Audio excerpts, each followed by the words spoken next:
গত কয়েক বছর ধরেই দারুণ ধারাবাহিক বাংলাদেশের পেস ইউনিট। এই পেস ইউনিটের নতুন সংযোজন নাহিদ রানা আন্তর্জাতিক ক্রিকেটে পথ চলাটা বেশি দিনের নয়, অল্প সময়ে ভালো রকমের খ্যাতি অর্জন করে ফেলেছেন তিনি।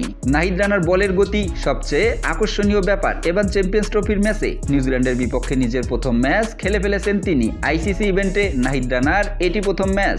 যদিও ম্যাচটা হেরেছে বাংলাদেশ, তবু নিউজিল্যান্ডের হয়ে সেঞ্চুরি হাঁকানো রচিন রবীন্দ্রর কাছ থেকে প্রশংসা করেছে নাহিদ রানা। 43 রান খরচায় 1 উইকেট শিকার করা রানাকে প্রশংসায় ভাসিয়েছেন রচিন রবীন্দ্র। সংবাদ মাধ্যমের সাথে আলাপকালে নাহিদ রানা সম্পর্কে তিনি বলেন, বাংলাদেশ দারুণ বোলিং করে, বিশেষ করে মুস্তাফিজুর রহমান এবং তাসকিন আহমেদ অনেক আগে থেকেই ক্রিকেট খেলছে। এখন বাংলাদেশ দলে নতুন এসেছে নাহিদ রানা। সে দারুণ প্রতিভাবান একজন বোলার, অনেক দ্রুত বল করে। আমি সেদিনেই তার বল প্রথম খেলেছি। তরুণ বোলার হিসেবে অনেক স্পিডে বল করে সে। আশা করি সামনে ওর বিপক্ষে আরো খেলা হবে। সত্যি কথা বলতে আমি ওর বল প্রথমে চোখেই দেখতে পারিনি, পরে ধীরে ধীরে স্বাভাবিক হয়ে যায়।